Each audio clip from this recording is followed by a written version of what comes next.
Hello, my name is Max Feller, and I'm going to do a project today on the correlations between the golf world and the business world.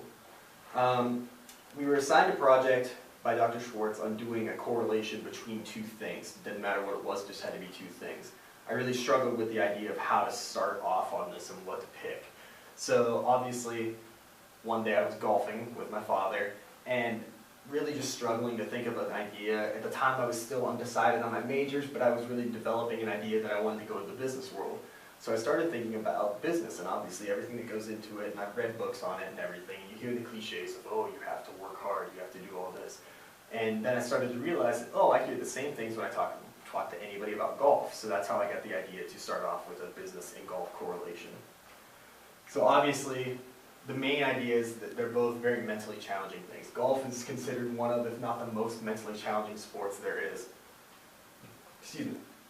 Just as business requires you to be very sharp mentally.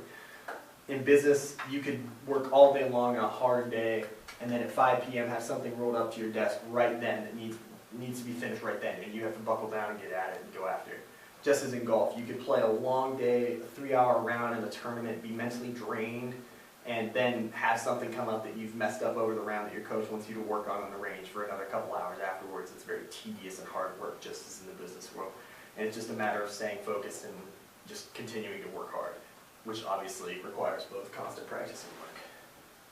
So the first correlation, obviously, is to always move forward through that work. Milton Hershey, for a business example, is obviously the founder of the world-famous Hershey Chocolate Company. He was fired from a young age in an apprenticeship as a printer, which was the first thing he wanted to do. He was fired from that, so he continued to work hard. He opened 3 straight candy businesses that were all also failures. Kept working hard and ended up becoming mega huge successful with the Hershey Chocolate Company. Just kept working hard and ended up getting at it. Same thing with Jordan Spieth. Jordan Spieth, obviously one of the most famous young golfers in the world right now. Worked hard, worked hard, worked hard. Ended up becoming the first Masters champion to win still as a teenager, I believe. And then proceeded to the next year come back and almost two-peat, but had a huge major collapse on the back nine on the 12th hole. He had a quadruple bogey. He ended up surrendering the lead and almost came back to win, but didn't and failed. One of the biggest collapses in golf history, could have ruined his career, ruined his mental game for the rest of his life. He didn't let that happen. He kept moving forward, worked hard. He's still one of the top 3 players in the world constantly today. You obviously have to block out fear in both golf and business. The Wright brothers obviously had a huge amount of fear becoming the first people ever to fly. Everybody would have told them, no, it's impossible, you can't do that. There's no way, if you wanted to fly, God would have given you wings. They obviously blocked out that fear, didn't listen to the voices telling them that, and the voices in their own heads, obviously giving them doubt, and continued to work hard and became some of the most famous inventors of all time. A similar story with golf. For me personally, I grew up with a hole on my home course that had a pond in front of a green that you had to hit an approach shot over, and I would constantly hit my ball in there. I was terrified of this hole. And over the years, developed the ability to just block out that fear, and now every time I come to that hole, I hit it right over onto the green fine. I've been able to block out that fear, block out the voice in my head, and go about it, and just continue to succeed through the hole. Obviously, both require an insane amount of practice. The man on the left, his name is Malcolm Gladwell.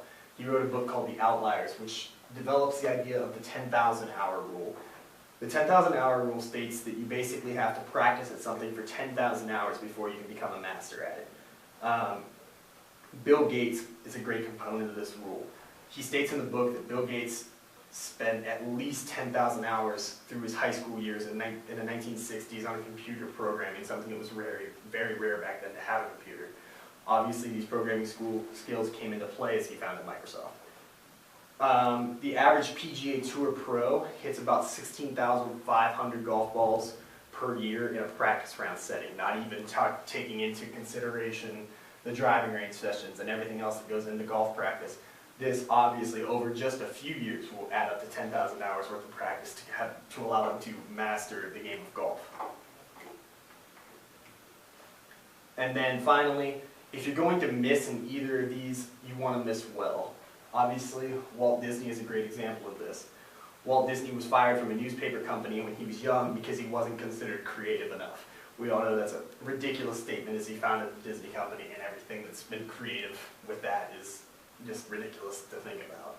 And then the example on the right, Dustin Johnson. In the 2015 US Open, Dustin Johnson came into the last hole with the lead and ended up missing 2 straight putts to surrender the lead to Jordan Spieth and ended up losing the US Open because of his poor putting game. He turned around the next year, improved his putting drastically, learned from his mistakes, and ended up winning the 2016 US Open by 3 strokes. Obviously, both these people took their failures, learned from them, missed well, and continued to have success down the road. In conclusion, I think it's a very interesting topic to look at the similarities between the two. The correlations are very similar, and I hope that it was interesting to hear about.